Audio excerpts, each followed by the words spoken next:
Evidence of atom, इस topic को आज हमने डिस्कस करना है। अगर एग्जामिनेशन पॉइंट ऑफ व्यू से देखा जाए बच्चे, इस टॉपिक में से ना तो कभी शॉर्ट क्वेश्चन आया, ना ही ये टॉपिक लॉन्ग क्वेश्चन के लिए इंपॉर्टेंट है। हाँ, कुछ बातें याद रख लीजिएगा जो इंपॉर्टेंट है एमसीक्यू के हवाले से। सिर्फ चंद एक बातें, वैल्यूज़ हैं। एटम का एवरेज मास कितना होता है, एटम का एवरेज डायामीटर तकरीबन कितना होता है, अगर हम एक डॉट लगाते हैं उसमें कितने एटम्स आ रहे होते हैं, ये सारी चीज़ें जो यहाँ पे याद रखनी है। अगर एग्जामिनेशन पॉइंट ऑफ व्यू से देखा जाए तो बच्चे ये टॉपिक ना ही शॉर्ट क्वेश्चन के लिए इंपॉर्टेंट है और ना ही ये टॉपिक अमूमन लॉन्ग क्वेश्चन के लिए इंपॉर्टेंट है। लॉन्ग क्वेश्चन तो आता ही नहीं है ना इसमें से। तो एविडेंस ऑफ एटम, एटम का सबूत, एविडेंस कहते हैं सबूत को। अब एटम के सबूत से क्या मुराद है, क्या हम एटम को किस तरह देख सकते हैं। देखें, किसी भी छोटी चीज़ को, एटम इतना छोटा है आप आम आंख से तो नहीं देख सकते। इसको देखने के लिए हम अमूमन दो चीज़ें यूज़ कर रहे होते हैं, या तो इलेक्ट्रॉन माइक्रोस्कोप यूज़ करेंगे या फिर कंपाउंड माइक्रोस्कोप यूज़ करेंगे। क्या इन दोनों चीज़ों से हम एटम को देख सकते हैं? पहले नंबर पर ये चीज़ हमने देखनी है, सही है। तो एटम को देखने के लिए हम क्या कर सकते हैं जी, दो चीज़ों का इस्तेमाल कर सकते हैं। सबसे पहली चीज़ हमारे पास, छोटी चीज़ों को देखने के लिए हम पहले यही लिख लेते हैं, to see small objects. Small objects को देखने के लिए वी यूज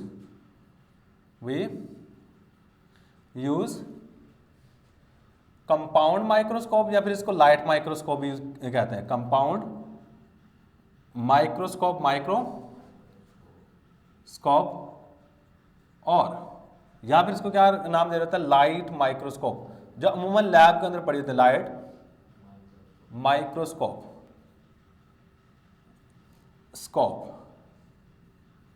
और इसके अलावा एक और चीज यूज की जाती है, इलेक्ट्रॉन माइक्रोस्कोप।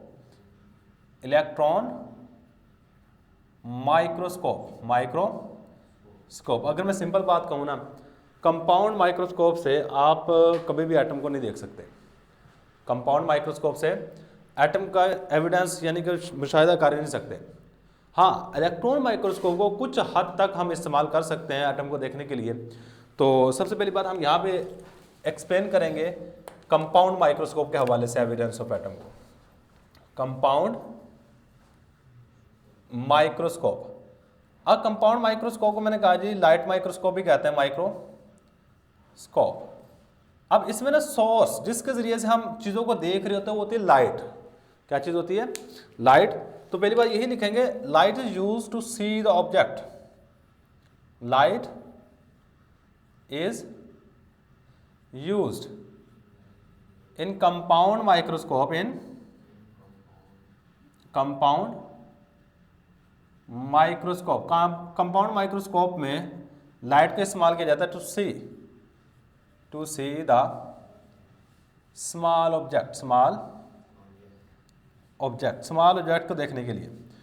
अब कंपाउंड माइक्रोस्कोप की अगर रेंज देखी जाए ना, कितने छोटे ऑब्जेक्ट को हम देख सकते हैं, तो यहाँ पे एक वैल्यू याद रखिएगा, कंपाउंड माइक्रोस्कोप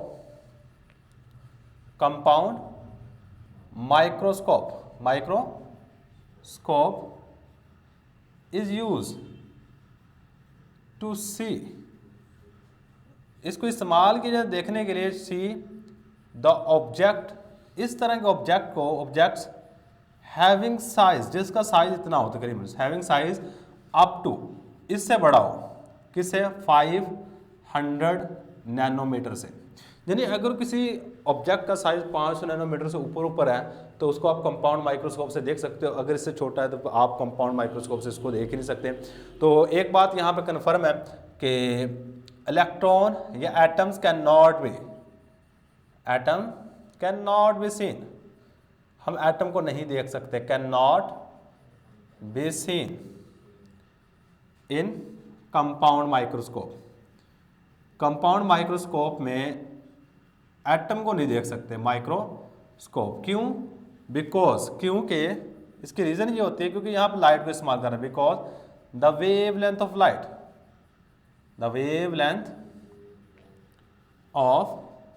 लाइट की जो वेवलेंथ है is bigger than the atom की निस्बत लाइट की जो वेवलेंथ है वो बहुत बड़ी है। मतलब हमारे पास अगर लाइट की वेवलेंथ देखते हैं ना, वो इस तरह है, अब वेवलेंथ होती है यहाँ से लेके यहाँ तक का फासला, इसको हम नाम दे रहे होते हैं वेवलेंथ का। क्या नाम दे रहे होते हैं? वेवलेंथ का। इसको क्रस्ट से लेके क्रस्ट तक का फासला हम लैम्डा से रिप्रेजेंट करते हैं। लेकिन एटम का साइज इससे बड़ा छोटा होता है, यानी कि एटम बिल्कुल इससे छोटा होगा यहाँ तक। अब हम उन चीज़ों को इस लाइट का इस्तेमाल करके देख सकते हैं जो इस वेवलेंथ से बड़ी होंगी, सिर्फ उन चीज़ों को देखा जा सकता है। लेकिन एटम क्योंकि इस वेवलेंथ से बहुत ही छोटा है, तो लाइट के ज़रिए से हम एटम को नहीं देख सकते। तो पहली बात यहाँ पे ये कंफर्म कर दी गई है कि कंपाउंड माइक्रोस्कोप से आप इलेक्ट्रॉन को नहीं देखा जा सकता। हाँ, इलेक्ट्रॉन को देखने के लिए, कुछ हद तक देखने के लिए हम इलेक्ट्रॉन माइक्रोस्कोप का इस्तेमाल कर रहे होते हैं। नेक्स्ट क्या है? Electron microscope. और इलेक्ट्रॉन माइक्रोस्कोप याद रखिएगा हर जगह पे अमूमन नहीं मिल रही होती। आपके पूरे हमारे इस ज़िले के अंदर ना शायद ही कोई यूनिवर्सिटी आईयूबी आ रही है, आईयूबी के अंदर भी इलेक्ट्रॉन माइक्रोस्कोप नहीं होगी। पूरे बहावलपुर में इलेक्ट्रॉन माइक्रोस्कोप नहीं है, ये याद रखिएगा। हाँ, पूरे पाकिस्तान में कुछ यूनिवर्सिटीज़ हैं जहाँ पे इलेक्ट्रॉन माइक्रोस्कोप है। क्यों? क्योंकि ये बहुत महंगी होती है। ये तो माइक्रोस्कोप इतनी की होती है ना, अमूमन हर एक लैब के अंदर बड़ी होती है। लेकिन जो इलेक्ट्रॉन माइक्रोस्कोप है ये काफ़ी, एक रूम के अंदर पूरे के पूरे, जिस तरह वॉशिंग मशीन नहीं होती, वॉशिंग मशीन तो साइज़ तकरीबन इतनी होता है लेकिन लंबी थोड़ी सी ज़्यादा होती है। उसके अंदर हम बीम ऑफ इलेक्ट्रॉन यूज़ कर रहे होते हैं ऑब्जेक्ट को सी करने के लिए, देखने के लिए। यहाँ पे कंपाउंड माइक्रोस्कोप में चीज़ को देखने के लिए हम यूज़ करते थे लाइट का, लेकिन इलेक्ट्रॉन माइक्रोस्कोप में हम किसी भी चीज़ को देखने के लिए बीम ऑफ इलेक्ट्रॉन का इस्तेमाल कर रहे हो। इलेक्ट्रॉन क्या होते हैं आपको पता है? एटम के इर्द गिर्द जो चीज़ रिवॉल्व कर रही होती है वो इलेक्ट्रॉन्स होते हैं। सही है, तो पहली बात ये याद रखिएगा, इन इलेक्ट्रॉन माइक्रोस्कोप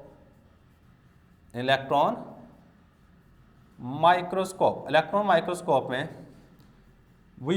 हम इस्तेमाल करते हैं, we use a beam of light, a beam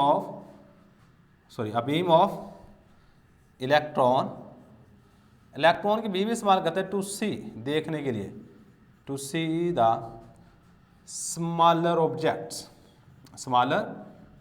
छोटी छोटी चीज़ों को देखने के लिए हम इलेक्ट्रॉन्स की बीम का इस्तेमाल कर रहे होते हैं। अब इलेक्ट्रॉन माइक्रोस्कोप से हम एटम की थोड़ी बहुत स्टडी कर सकते हैं। Electron microscope is used, electron microscope का इस्तेमाल किया जा सकता है। Scope is used to see atoms को देखने के लिए हम इस्तेमाल कर सकते हैं। सही, इसके बाद आपने नेक्स्ट जो चीज़ याद रखनी है बच्चा वो ये है कि अगर एटम के बारे में कुछ बातें याद रखनी, जो अमूमन मैंने कहा ये टॉपिक ना तो इतना इंपॉर्टेंट शॉर्ट क्वेश्चन है ना इतना इंपॉर्टेंट लॉन्ग क्वेश्चन है। हाँ, कुछ वैल्यूज़ याद रखनी है, वैल्यूज़ ये वाली है। सही है, तो जब एक्सरेज एनालिसिस किया गया तो पता चला एटम का जो डायमीटर है bye X-rays analysis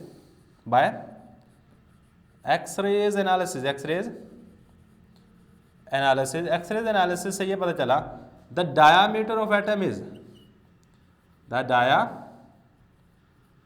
of atom is, atom का जो डायमीटर है वो हमारे पास होता है तकरीबन 2 × 10⁻⁻10 मीटर। और आप इसको ये भी कह सकते हैं 0.2 × 10⁻⁻9 मीटर, और इसको आप ये भी कह सकते हैं 0.2 नैनोमीटर, क्योंकि इसकी जगह पे 10⁻⁻9 की जगह पे मैंने नैनो लिख दिया और 10⁻�9 नैनो के बराबर होता है। ये एक वैल्यू याद रखिए, बेशक लास्ट वाली ये वाली वैल्यू याद रख लीजिए, इन तीनों वैल्यूज़ में कोई फ़र्क नहीं है। हाँ, मैंने क्या किया जी, यहाँ से एक 0 पॉइंट आगे ले गया तो यहाँ पे +1 ऐड किया, +1 ऐड करने के बाद हमारे पास -9 बन गया, तो 0.2 × 10⁻⁻9 मीटर। और उसके बाद लास्ट मैंने क्या किया, 10⁻⁻9 की जगह पे नैनो लिख दिया। सही, ये था जी हमारे पास एटम का डायमीटर। डायमीटर क्या होता है जी, अगर हमारे पास सपोज करते हैं जी एटम ये है, अब इसके सेंटर से एक ऐसी लाइन गुजारो, इसके सेंटर से गुजरे, यहाँ से लेके यहाँ तक का फासला हमारे पास कहलाता है डायामीटर। कहते हैं एटम का डायमीटर ऑलमोस्ट 0.2 नैनोमीटर है, ऑलमोस्ट। से अगर एटम का वेट देखा जाए, कितना वेट होता है, द एवरेज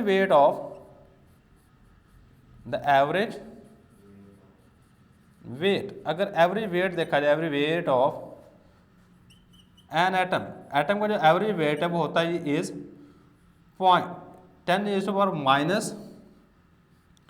10⁻⁻27 to 10⁻⁻25 किलोग्राम, ये हमारे पास एटम का वेट होता है। सही है। अगर AMU में देखा जाए तो बच्चे एक AMU जो होता है ना 1 AMU, ये एटॉमिक मास यूनिट होता है। 1 AMU is equal to 1.661 into 10⁻⁻⁻24 gram, और यहाँ फिर ये भी कैसे 1.661 इंटू 10⁻⁻27 किलोग्राम। इन दोनों में कोई फ़र्क नहीं है। अगर आप इसको AMU में कन्वर्ट करना चाहते हो तो यहाँ से आप कन्वर्ट कर सकते हो, किलोग्राम की जगह पे यहाँ से किलोग्राम की वैल्यू निकालो, यहाँ पुट करो, पुट करने के बाद आप AMU में मास निकाला जा सकता है। लेकिन आपने जो वैल्यू याद रखनी है वो ये वाली है। कहते हैं अगर आप कॉपी के ऊपर एक बॉल पेन लेके या पेन लेके एक डॉट लगाते हो ना, जिस तरह डॉट लगाते हो, कहते इसमें पता है कितने एटम आ रहे होते हैं? कहते इस डॉट के अंदर 2 मिलियन एटम होते हैं। 2 मिलियंस एटम होंगे, और 2 मिलियंस एटम पता है कितने हैं हमारे पास? ये 2 मिलियंस हैं, ये है 2 मिलियंस। 2 मिलियन कितने? इकाई, दहाई, सैकड़ा, हज़ार, 10,000, लाख, 10 लाख, मतलब 20 लाख एटम होंगे सिर्फ एक डॉट में, जो कॉपी के ऊपर आप इसे सिर्फ इसे लगा के पेंसिल उठा लो। कितने एटम होते हैं हमारे पास? 20 लाख। अ सिंगल डॉट, ये बात याद रखिएगा, a single dot on a paper, contain, एक सिंगल डॉट पेपर के ऊपर रखता है, contain 2 million atom, 2 millions atom, 2 million atom रख रहा होता है भाई। ये बातें आपने चाहते कि याद रखनी है। ये हमारे पास एविडेंस ऑफ एटम। इसके अलावा आपके बुक में अगर देखा जाए ना बच्चे, एक फोटोग्राफिक फिल्म यानी ग्रेफाइट को जूम करके दिखाया गया है। सही है। इस तरह आपको लाइनें नज़र आ रही होंगी इसमें से। सही है। इसमें कहते हैं जो वाइट कलर के आपको नज़र आ रही है एटम्स है ग्रेफाइट के। सही है। और बाकी हमारे पास जो ब्लैक कलर ये पीछे वाला बैकग्राउंड है।